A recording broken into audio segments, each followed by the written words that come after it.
The world outside of St. Ancestral Mountains have already been occupied by the snow-wind beasts. Furthermore, people who were living in the mountain range had not contacted the outer world for hundreds of years, and it was hard to find out about the situation. Due to the city's location, it was well preserved from the Age of Darkness, although the city would often be under attack from the beast.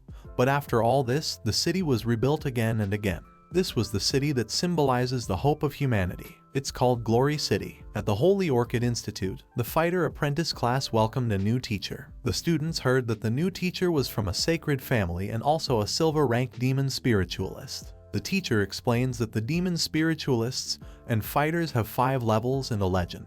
Each rank is split into 5-star levels. A demon spiritualist could integrate demon spirits into their soul realm and could even merge with them during a battle. She then demonstrates her demon spiritualist, the Scarlet Flaming Fox, beautifully. This beast is a gold-ranked beast, which is the highest-ranked demon spiritualist. The students were amazed by the teacher, and she proceeded further. A student named Nilai seemed to be in a trance. He slowly opened his eyes and he was confused to the core. He wondered to himself where he was and how on earth his hands had become smaller. He lifted up his head and glanced around. Technically, Nilai should have been surrounded by the Sage Emperor and 6 deity beasts. He remembered that he had used his final strength and died in the battle. Then why he returned to the Holy Orchid Institute. Completely shocked, he thought he was reborn. Hang on, Lu Pio and Duzi were still alive and Yixian was also there. Nilai pinched himself on the cheek because he thought he was dreaming. But no, he actually returned to the past. Next, Nilai quickly searches for his demon spirit book, but it's gone. In his previous life, Glory City suffered the crazy attacks of snow-wind demon bears, and the guardian of the city, Yimo, died in a battle. Only a few thousand survived and they fled to the endless desert, east of St. Ancestral Mountains. Nilai remembers that during the escape, one after another died. The stars fell and the night dimmed down. That night, under the threat of death, Nilai and Yixian snuggled tightly together. They traveled through the endless desert and became each other's support, but their happiness was short-lived and Yixian died at the hands of one of the beasts. Nilai ended up surviving, and after walking out of the endless desert, he traveled throughout the divine continent. He met many survivors and had many mysterious encounters. During that time, Nilai was still too weak and the Glory City was completely destroyed. His family and Yixian all died during the escape, and when it was Nilai's turn to die, he wished to reminisce those days when he first met Yixian. Only if the heavens were to give him a second chance, and boom, Nilai was back. Now that the heavens had actually granted his wish, he definitely wouldn't let the Glory City be destroyed again. Nilai has made up his mind to use the knowledge from his previous life and improve his talents. Lu Pio catches Nilai smiling and asks him what he was up to, and Nilai squeezes him into a tight hug and tells him that he was just happy to see Lu Pio. Of course, they were not close enough yet, but no matter what, Nilai thought of him as a good brother. Lu Pio warns Nilai that he shouldn't have any ideas about Yixian. Nilai has already decided to protect his woman and be together. Yixian notices Nilai staring straight at her and wonders if he dares to bully her, she'll show him a good time. Next to Yixian, there's a handsome boy who notices that Nilai and Yixian are staring at each other. He furiously looked at Nilai and he immediately recognized this boy. His name was Shen Yu and he was from a sacred family, and the teacher who is currently teaching them was his aunt, Shen Zhu. In his previous life, Shen Yu had been continuously pursuing Yixian, and there were rumors about them being engaged before the destruction of the Glory City. However, when the city was under attack, the sacred family betrayed Glory City and ran away. The main problem was that, in the present scenario, Yixian had a good impression on Shen Yu and she thought of Nilai as a useless nobility. Nilai remembers his beautiful past and, nevertheless, thanks to the temporal demon spirit book which allowed them to meet again. Meanwhile, Shen Zhu had activated her sixth sense. She knew something was going on back there. Yixian is the daughter of the city lord and she already had a cyan soul realm. If Shen Yu managed to marry Yixian, that would greatly enhance their power in Glory City. Shen Zhu indirectly wanted to taunt Nilai and tells the students about the ugly truth that all of them were not equal, as this is the real world and not a fairy tale. She gives them additional information about Glory City and the two types of powerful existence, namely the fighter and the demon spiritist. Shen Zhu further specifies how they were classified into bronze, silver, gold, black gold, and legend rank. Their ranks can help their families and get a secure place in society. She makes the students aware of their status although they had the same starting point. Shen Zhu highlights that a commoner will always be a commoner, and it's impossible for them to become a nobility. Shen Yu seems to agree with his aunt, and Shen Zhu makes sure that students with a low status should give up the thought of rising up and turning into a phoenix. Du Zi clenches his fists and controls his anger. He worked very hard in his previous life and he became a gold-ranked demon spiritist without the support of his family. During the destruction of Glory City, it was commoners like Du Zi who fought until death,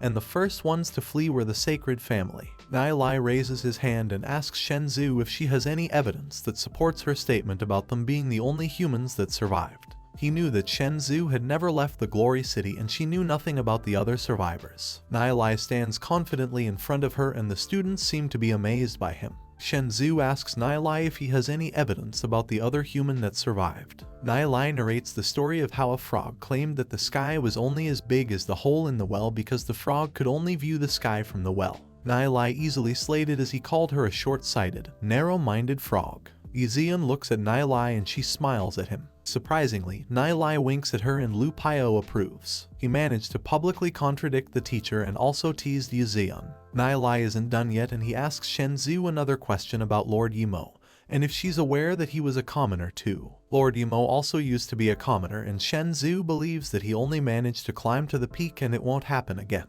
Nai Lai reminded her that she said it was not possible. He tells her that it's like she is slapping herself. Of course, Lord Yimo was a very good example. Regardless of the origin, everyone's potential is limitless. Nothing is difficult as long as one is willing to climb it, achieve it. Shen Zhu calls him a smart mouth and tells Nai Lai that the harsh reality won't change even if he filters it by putting it in this way. She wasn't completely wrong, as there were plenty of people who failed to become a fighter. Shen Zhu takes a look at the parchment to see what kind of talent Nai Lai has. Nai Lai belonged to the Red Soul Realm. His current soul force is 5 and his strength is 21. She mocks him, saying that it would be impossible for him to become a demon spiritist in this lifetime. Shen Zhu insults him and compares him to the commoners. Similarly, Shen Yu wonders if it wasn't for Yixian, he wouldn't have come here to be classmates with such kinds of trash. Nai Lai couldn't take it anymore and he tells Shen Zhu that the soul realm alone can't decide a person's future, and with that despicable character of hers,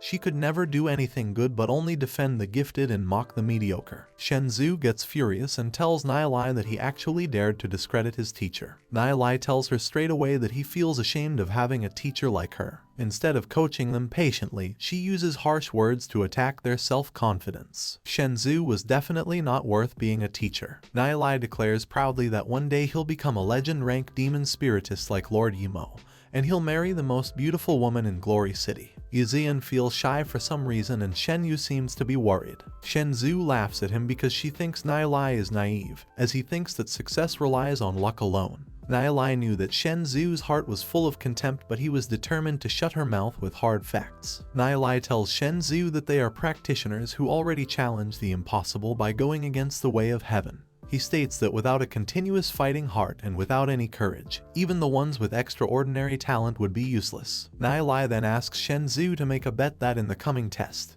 he'll be able to reach bronze-rank demon spiritist, and if he fails to do so, Nai Lai will resign from school. However, if he reaches the bronze level, then Shen Zhu will have to resign. Shen Zhu thinks he's joking, but no, this guy is serious. Shen Zhu dares to make a bet, but she punishes him for his rude behavior towards a teacher. She announced, saying that for the next 2 months, Nai Lai would be standing at the back of the classroom. Nai Lai tells Shen Zhu that she shouldn't regret it later. The students criticize Nai Lai for being stupid, while Du Zi gets up from his seat and joins Nai Lai. Du Zi knew that this guy was not a commoner and yet he stood up for them. Shen Zhu doesn't care about it and next Lu Piao also joins them as he feels that it's more cool if he stands there with them. Because of his friends, Nai Lai's confidence boosts up and he stands proudly with them who support him. Few of his classmates join Nai Lai shortly as he seems to be a reliable person. With this bunch of brothers, Nai Lai doesn't feel bad anymore. Nai Lai stands at the back with his brothers and Shen Zhu continues taking class. She announces the results of the Soul Force test and among them, Yixian has a Cyan Soul Realm with a Soul Force of 86 whereas Shen Yu and Xiao Ninger both have a Green Soul Realm with a Soul Force of 78. The students began discussing about their scores. Nai Lai knows that Xiao Ninger is the first child of the Xiao family and before Glory City was destroyed, she had already become a silver-ranked demon spiritist. Yixian and Xiao Ninger became the younger generation's twin Gemini. Xiao Ninger was later forced to marry Shen Yu's elder brother, but she ran away into the Sint. ancestral mountains, Black Devil Forest, and never came back. Nilai is determined to help her in this life. Duzi explains that once the fighters reach a soul force of 100, they could be considered a bronze-ranked fighter. There was a lot to be done in order to get there. As for the demon spiritist, soul force is divided into 7 colors: red, orange, yellow, green, cyan, azure, and indigo. The ones with red soul force were the lowest in rank, followed by the people with orange and yellow soul force, and then come the people with green or cyan soul force, who are considered to have extraordinary talents. Shen Yu thought about how he was the only one worthy of Yixian, and that Nilai was so egotistic and ignorant as he dared to claim that he would soon become a bronze ranker. Shen Zhu tells the class that she'll wait to see the results. Meanwhile, the gang standing at the back has some intense discussion where Lu Piao asks Nilai whether he likes Yixian.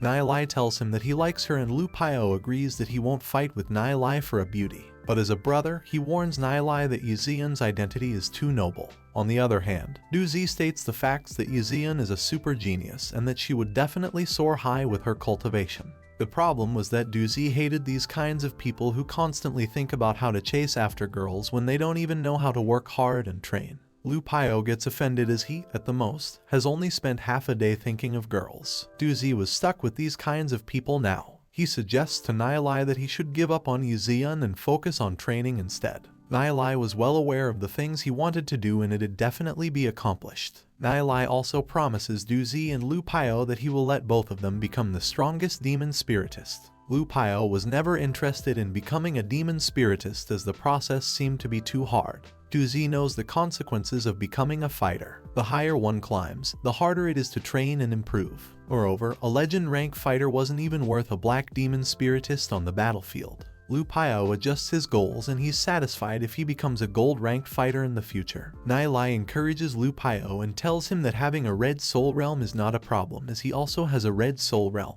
That's when Duzi realizes that it could be possible that Nilai has some way to refine a soul force that could raise the demon spiritist level. Nilai tells both of them to listen carefully, and, as long as they don't back down, they can become a powerful demon spiritist. Duzi is determined, whereas Lu Piao wonders if he could become a demon spiritist. He wouldn't be beaten by his dad all the time. Nilai confirms that the process won't be very troublesome, but they just need a lot of money. For Lu Piao, money wasn't a constraint, as he had saved up to 2,000 demon spirit coins and he could afford to spend them all. Nilai tells them that 2,000 demon spirit coins are not enough and that they'll need at least millions of demon spirit coins or even tens of millions of demon spirit coins. Lu Piao and Duzi seemed to be in utter shock and they didn't know what to say. Nilai belonged to the Heavenly Mark family, a relatively declining aristocratic family. The master of the house is a 1-star gold rank demon spiritist. Compared to their income, they had more expenses, and so the family struggled to make ends meet. Only an outstanding member of the younger generation could let the family rise once again.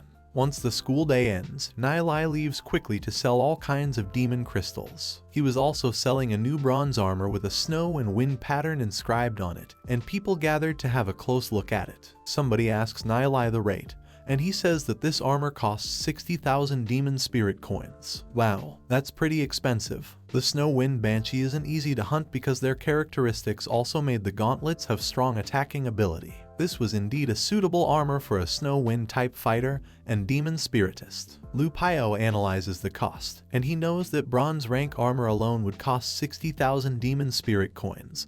Then wouldn't the silver rank armor and gold rank armor be even more expensive? He wanted to buy it, but his monthly allowance was only about 500 demon spirit coins, so he decided to just forget about it. Nilai wanders around the market area, and it seems as though he is looking for something. It's Shen Yu. Lu Piao spots Yixian on the other side. Shen Yu was lacking a bronze rank gauntlets, so he tells the shopkeeper to pack them for him. They exchange the goods and close the deal. Shen Yu hands the shopkeeper 60,000 demon spirit coins. Lu Piao and Duzi were quite astonished as they noticed it's an Inter's partial ring, and although the size was small, but one can usually keep the internal's partial ring in their body. Lu Piao was thrilled to know about how easily Shen Yu threw away 60,000 demon spirit coins. That was a clear silver bullet attack. Duzi reminds Nilai that Shen Yu is handsome and rich and suggests that he should give up early. Nilai was confident that Yixian would not fall for this kind of cheeky move. He knew that what Yixian wants most right now is friendship.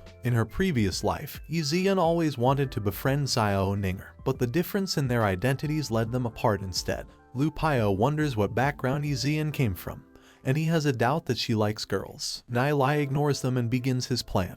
He tells Lu Pio to buy 2 crossbows and 500 crossbow bolts. He gives him an idea of the market price so that he doesn't get cheated and tells Lu Pio that they'll meet up at the school's training ground.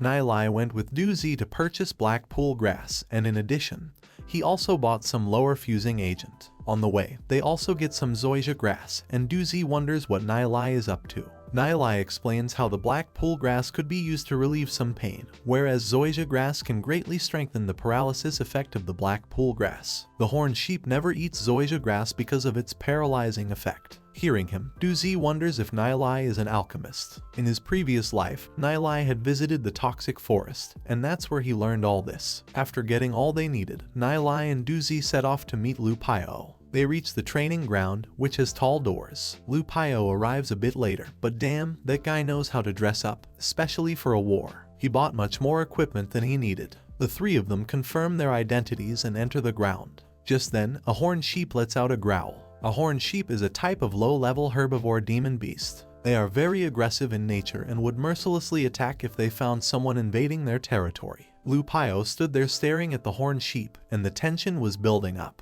He finally realized that Nai Lai was actually using him as a bait, and that's outrageous. Nai Lai thought that this brat would be reliable. If he didn't move, the horned sheep would have definitely fallen into the trap, and they could have shot it. Du Zi gulps up the pressure and aims to shoot, but the horned sheep dodges it. At that very moment, Lu Pio had to consider the fact that he had really made the wrong friends. Here, the horned sheep seemed to be going crazy, and Du Zi couldn't load the arrows. Nai Lai takes the crossbow in his hand and aims at the mad horned sheep who's right behind Lu Pio. With a click, the arrow leaves the bow, and it pierces straight into the horned sheep. Phew, that was close. Du Zi never imagined that this drug could be so effective. Nai Lai tells them that this drug is known as an anesthetic drug.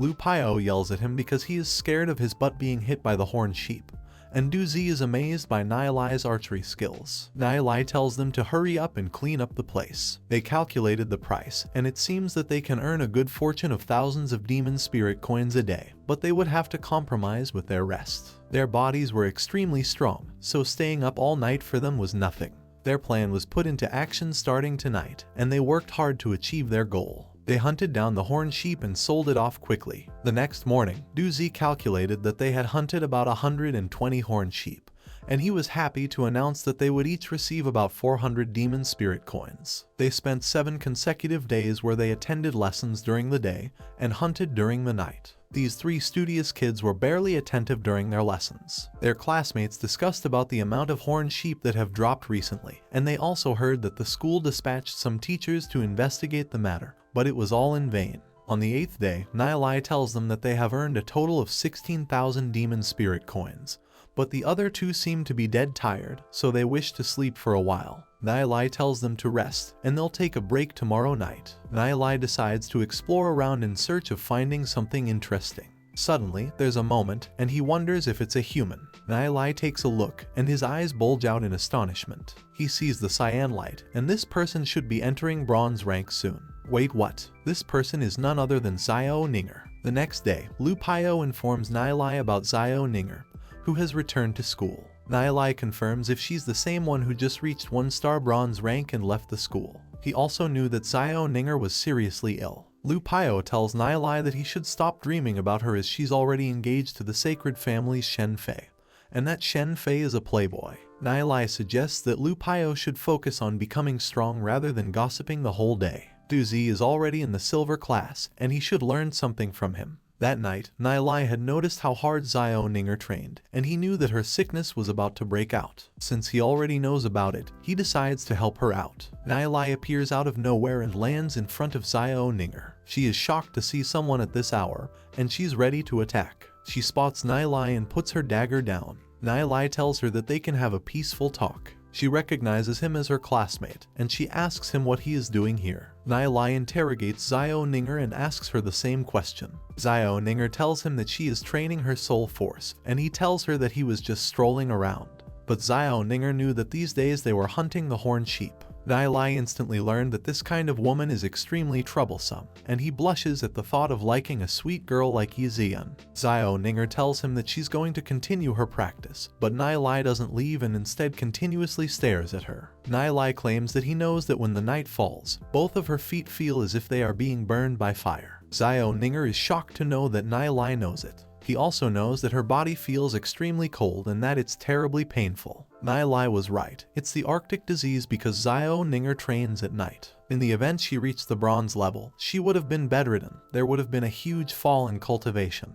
And in extreme cases, there would be death by explosion. Nai tells Xiao Ninger about the bruises on her body. Xiao Ninger didn't want to get married to Shen Fei, and in order to get a control of her life, she practiced hard. But now that she knew what would happen next, she was completely devastated. Xiao Ninger was always a strong girl, and instead of crying over spilt milk, she asked Nai about the cure to her illness. She cries out in front of Nai for help, and he agrees to it. Nai tells her about the Daiyin technique and recommends some medicines to her. He tells her to refrain from training at night. Nai then asks Xiao Ninger to hand over her cultivation technique, but she doubts whether this guy is bluffing her. Despite that, she hands over a parchment to him. Their hands touch, and Xiao Ninger blushes. Nai examines the technique and finds out that it's a low-grade cultivation technique. He informs her that this cultivation technique is too poor and that it damages the meridians as one practices it. Nai continues to talk about the techniques, and he goes on and on.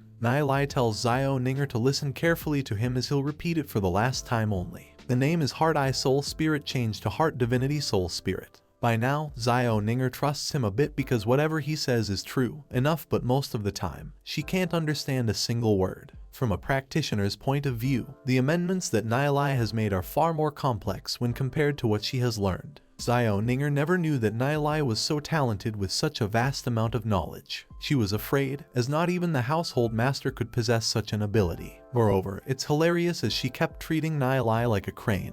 Perhaps his understanding of the martial arts has already exceeded that of Mo Jin, the demon spiritist master. Xiao Ninger remembers Nai's bet with teacher Shen Zhu and wonders if the most beautiful woman that he spoke about was Yizian. Meanwhile, Nai finishes talking, but this girl is in her own thoughts. Nai confirms that Xiao Ninger was listening to her. Of course, she was listening to him and not thinking about the most beautiful girl that Nai wanted to marry. Xiao Ninger asks him if he knew about the guiding technique in which one massages the bruised areas of the patient. He knew about it, but it seemed inappropriate for him to do it. Xiao Ninger didn't mind it, as Nai was the only one helping her to treat the illness. Moreover, she doesn't wish to become a cripple. Nai agrees to help her and decides to use the guiding technique to treat her once in every 3 days. And if she consumes the prescribed medicinal herbs, she will recover quickly. The treatment starts, and the first bruise is located on Xiao Ninger's feet. Nai examines the wound and concludes that it's so serious, but fortunately it is on the top part of the foot. They sit down, and Xiao Ninger seems to be quite shy, but it is true that girls around 13 to 14 years of age think a lot. Nai begins the treatment, and he also tells her that she shouldn't misunderstand him as he only wishes to help treat her illness, and the one he likes is Yizian. Nai was indeed pleased to meet Xiao Ninger, and he hopes that they can become friends. Nai informs her that the process of the treatment is going to be a bit painful, and asks her to endure it. Xiao Ninger at this moment looked extremely charming. No wonder she is regarded as a beauty on par with Yizian. She was only 13 years old, yet she could exhibit the traits of a potential troublemaker. Meanwhile, the excruciating pain has reduced a lot, and Xiao Ninger feels better. Nai wonders how she managed to endure the pain until today. Xiao Ninger thanks him, and he tells her that henceforth she should rest well. Hang on, the treatment is not done yet. Xiao Ninger blushes because there is another bruise, and she wants him to massage that one too. Nai asks her where the bruise is located, and Xiao Ninger gets more nervous and shies off. Xiao Ninger knew that Nai liked Yizian, but she demanded to know if Yizian liked him back. The answer was not yet. Nai was confident that Yizian would definitely like him in the future. Xiao Ninger seems to be happy, as this liking was just one-sided. But there will be a day when Nai will shine bright, and perhaps Yizian would like him back by then. Xiao Ninger anyway wanted to get rid of this illness, and illness doesn't discriminate against healing. Of course, Nai was here to cure her, and everything was fine when it came to getting healed up, so Xiao Ninger began to undress. She opens the front part of her dress and pulls it down, leaving Nai in utter shock. Nai is embarrassed when he learns about the location of the other brews. Nai is actually a decent guy and wonders if this was appropriate. But he couldn't worry about too many things when it came to treating or healing someone. Nai glared at this beauty, and he gulped down the tension. Soon, his eyes fell on her chest ribs, and he noticed the color was much deeper in comparison to the one on her feet. He wonders how Xiao Ninger was able to tolerate such pain and suffering.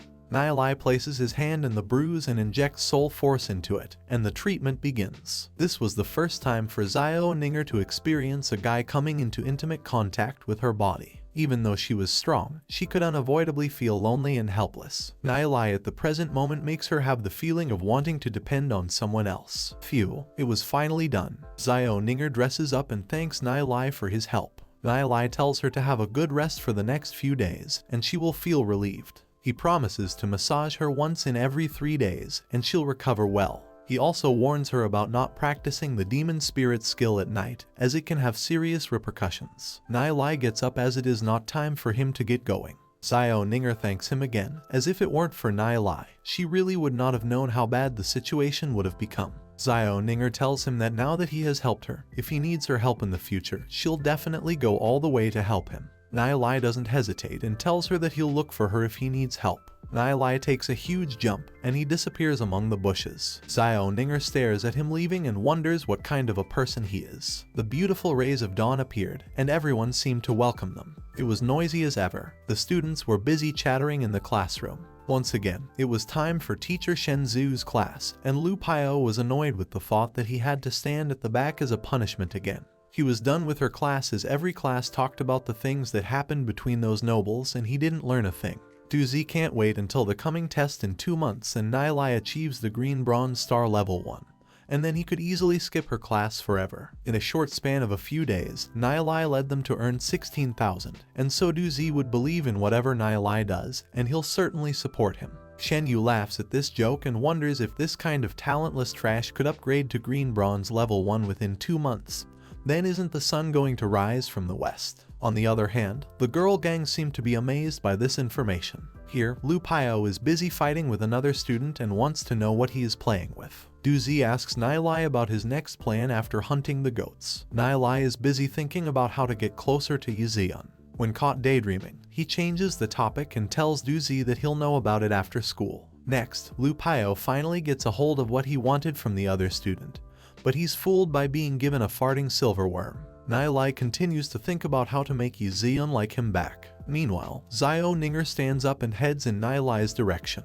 The students wonder if this fella had antagonized Xiao Ninger. They wonder if Nai had provoked Xiao Ninger, and if it were true, Nai would soon be dead meat. There's a chaos in the class, and the students discuss about the punishment that Nai is going to receive. Xiao Ninger reaches his desk, and due to her unique aura, both Duzi and Lu Piao feel extremely nervous. Lu Piao realizes that Nai must have caused some kind of trouble, and even the 3 of them together couldn't match her power. Duzi was sure to help Nai, but he decides to do a temporary retreat and observe the situation first. Nai looks at Xiao Ninger and asks her casually what she's up to. Xiao Ninger places a tiffin on his desk and tells him that she made breakfast for him. By this time, Duzi was already standing in another student's place, and he couldn't believe his eyes. Because Xiao Ninger didn't have any idea about what kinds of food Nai liked, so she made a few more types. Lu Piao wonders if it's a breakfast attack first, and yes, it is. Xiao Ninger did prepare breakfast for Nai, and Lu Piao soon realizes it.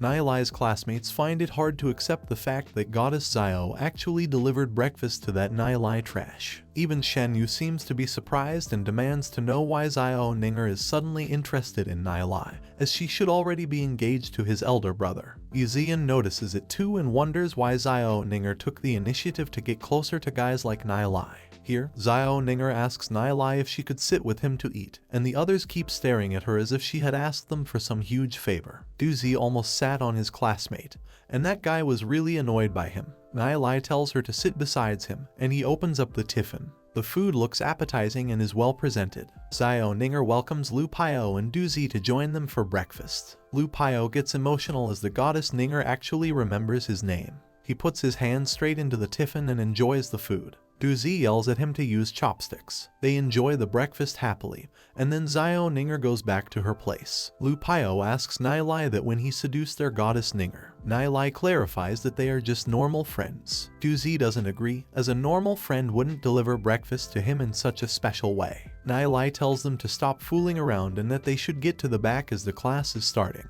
Shenzhou enters the class, and she seems to be in a good mood. She tells them to return to their places and that they shouldn't stand there as they have a VIP observing the class today. Nai is happy because they actually don't need to be punished, and Duzi wonders what happy event has taken place. The three gentlemen are seated at the back benches, and they realize that the seats in the beginner class are really small. Nai was sure that Shen Yu had cancelled their punishment today, and it was just another method to trick them. Duzi can't agree and tells him that he's the only one antagonizing her. The class begins, and Shenzhou tells them that today they will learn about inscription and its types, namely, device inscription and battle inscription. Shenzhou then explains in detail about device inscription and how it's embedded onto an armor for soldiers and how it will enhance its greatness and power. Whereas, for the battle inscription, she tells them about it being printed on scrolls to be used. Inscriptions were the culmination of their ancestors' wisdom, which started circulating from the time of the Fengzhou Empire. And after years of wars, a small portion of the inscriptions were inherited by Glory City. Inscriptions are classified into Fengzhou, Saint Fire, and Battle Edge inscriptions. Shenzhou proceeds to elucidate about device inscriptions. One of the old men praises Shenzhou and her family because they possess quite profound knowledge. The other man talks about Yizian, Shen Yu,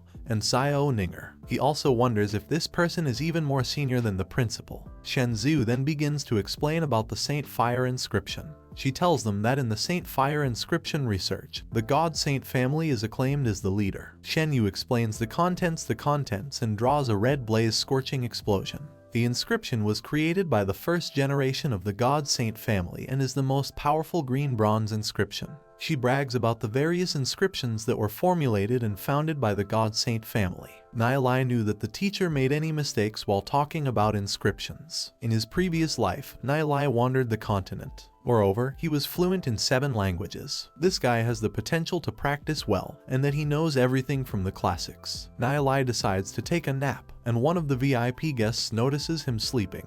His gesture was considered utterly embarrassing to their Shenlan institution. The other man talks about educating the whole class and says that their parents didn't pay so much for it. Shenzhou finally notices Nai sleeping during her class, and she burns in anger. She tells Nai that he knew everything, so he went to sleep. She then asks him to tell her about the inscription up here. Nai boldly tells her that it was a low-level fire class inscription, and it can still be used to boil water. The whole class breaks into a loud roar, and some of them wonder if Nai is totally hilarious. Xiao Ninger can't understand why Nai hides the fact that he's actually very talented and instead acts like a dumb chicken. One of the VIP guests analyzes Nai's answer and concludes that he's not totally wrong. Shenzhou seems to hide her anger and taunts Nai, but she knows that he's just trying to please the crowd and act smart with her. One of the VIP guests knew that in the red blaze scorching technique there are 2 inscriptions, and it is in fact composed of another 2 basic method inscriptions. He wonders how Nai could know this. Nai explains that this method of inscription originates from the Lightning Fire Holy Scripture Volume 7,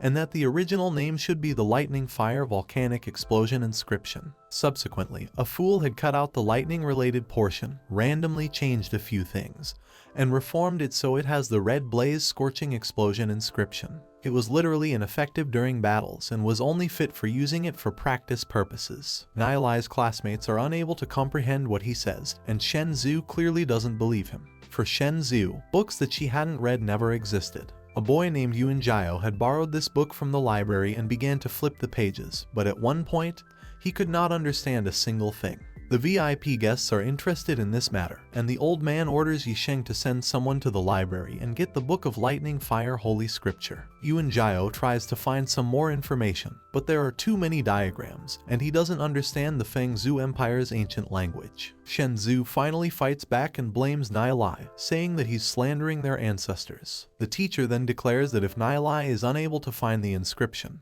he will have to go to the Saint Committee to report that he has insulted the ancestors. It was way too early to decide. Nai tells Yuan Jiao to turn to Volume 7, page 30, and take a look at the page. Nai knew that the God Saint family was a fake seeker. They always talked about how outstanding and talented their ancestors were, claiming to have saved Glory City from misery. In his previous life, before the Glory City was defeated, all the families fought to protect the city, but only the God Saint family members hid in the Patriarch Mountains, and then the West Gate was broken and the city was attacked by Feng Zhu monsters. They were traitors, and they deserved to be slandered. Nai classmates eventually found the diagram and learned that it was the same as what he said. Shen Yu knew that Nai purposely did all of this to slander their God Saint family. Nai saw the family members getting angry as they were all the same. Shen Zhu exclaims lamely, saying that perhaps her first-generation household head referred from somewhere and used this as an inspiration. Nai laughs at her as she isn't too familiar with the demon spiritist regulations. He points out at the regulation number 161,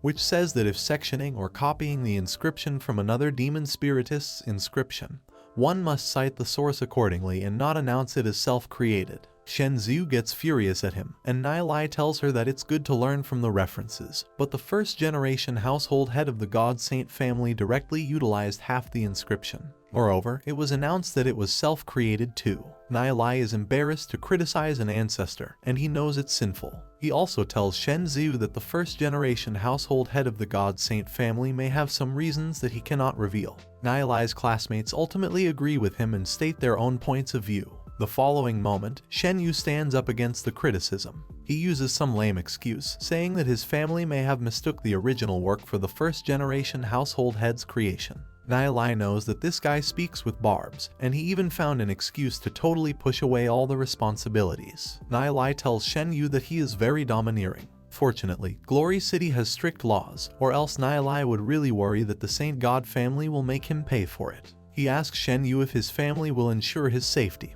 or if something else happens to him. Nai is afraid that it will be a black mark for the Saint God family. Nai can't stop laughing after acting like a total jerk, but whatever he said was appropriate. He smiles widely at Shen Yu, displaying all of his existing teeth. Shen Yu gets extremely furious and instantly dislikes him. Yizian, who sat next to him, was utterly confused about whether she should laugh or get angry. On the other hand, Xiao Ninger looked proudly up at Nai as if her boy had done something very great. Meanwhile, the VIP guests get back to the classroom and announce that the lightning fire holy scripture is taken out. They open the book and take a brief glance at the diagram, which was earlier pointed out by Nai. They immediately comprehend the situation and learn that it was indeed copying. This definitely was a great scandal for the God Saint family. Even the highly educated old man couldn't completely understand the lightning fire holy scripture as it was written in the ancient language, and he wondered how Nai was so talented. They discuss about Nai, and Lu Yi finds out that Nai only has the Red Sea soul.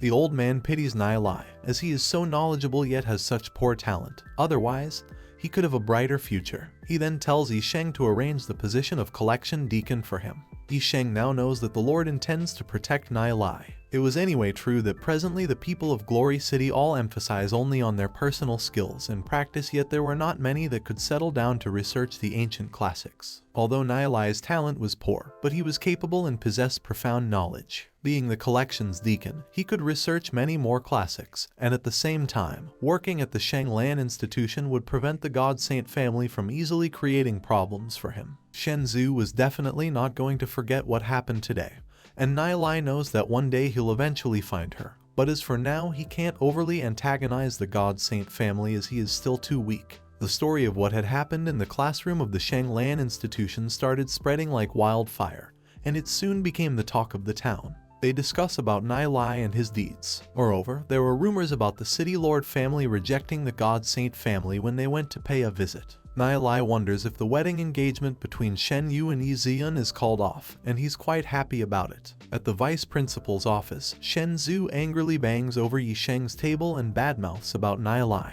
She complains about how Nai is disrespectful towards her, and she requests the vice principal give her permission to have Nai quit the school. Yisheng knew that the Lord favored Nai, but he has to handle this situation properly as Shen Zhu belongs to the God Saint family. Yisheng tells her that he'll consider this matter as it's bound to have a huge impact. Shenzhou threatens him, saying that if he can't make Nilai quit, then she won't be able to continue teaching this class. Shangyi plays along with her and offers Shenzhou to teach some other classes. It looks like this bloody old man lives to protect Nilai, and Shenzhou feels helpless. She then declares that this matter is over and tells him that in the upcoming exam, if Nilai ranks in the bottom 3 of the practitioner student class, in accordance with Shanglan institution regulations, Nilai would have no choice but to quit school. Vice Principal Yisheng agrees with Shenzhou, and he knew that wouldn't be a great problem. He personally felt that Shenzhou was way too proud and misused her family status. Yisheng was confident that with the help of Nilai's knowledge,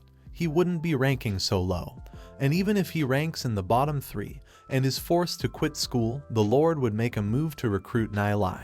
Nilai soon accepts the Shanglan institution's employment offer, and he becomes the library's collection deacon. Basically, there was nothing particular for him to be done, and still he got a monthly salary of 300 soul spirit currency. Yisheng wasn't completely aware of the Lord's plans, and he couldn't figure out the benefits that Nilai would bring to the Shanglan institution. Duzi is worried about Nilai as he has offended the God Saint family, but Lu Piao doesn't care about it as long as they are happy. Nilai tells them that he has something in mind and that they can skip class for the next few days. He guesses that Shenzhou would look forward to it. The other 3 students, Juyun, Jiang Ming, and Wai Nan, who were punished with Nilai's group, although they possessed only Red Sea souls, were passionate people. In his previous life, these 3 weren't that close with Nilai, but they were all his trustworthy brothers. Nilai announces that he bought 6 sets of beginner's soul crystal, and next he wants to test their nature. Duzi informs him that they had already taken this test when the school started, but Nilai's test was different. He elucidates by saying that an unused soul crystal is the most sensitive, and if it were used to test a person's soul sea, the results would be extremely accurate.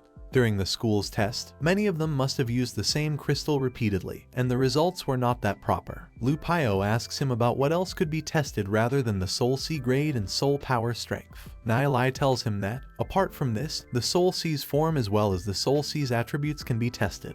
It was useless to give them information that went all over their heads. Nilai gives each one of them a crystal and instructs them accordingly. The other 3 students hesitate to accept the soul crystal as it's quite valuable, but Duzi forces them to keep it if they see them as brothers. Zhu thanks Nilai, whereas Jiang Ming declares Nilai as their big brother. Nilai is happy to regard them as his brothers. Duzi is the first one to do the test, and the results show that he has improved quickly and has a soul power of 52. Furthermore, they learn that it's the lightning fire type, and his soul sees the Tianlin thundercloud form. In his previous life, Duzi's practice speed was so much faster than the others, but it was a pity that he used to practice the Saint Fire inscriptions. Nilai further explains the value of a Red Sea soul and how it can display explosive powers. He also tells them that the legendary warriors who created the Glory City were a mere group of laymen. To conclude, Nilai tells Duzi that he is most suited to practice the lightning fire type technique, and the most suitable demon spirit is the Tianlin demon beast. If these conditions were fulfilled, Duzi could achieve a great deal. But the problem was that the Glory City's lightning fire techniques were incomplete, and even though they were recorded, they were all written in an ancient language. But that didn't seem to be a real problem as Duzi had the great Nilai by his side. So that is it for this video, guys. Hope you enjoyed it. Make sure to like and subscribe for more. Thank you for watching. See you in the next video. Bye.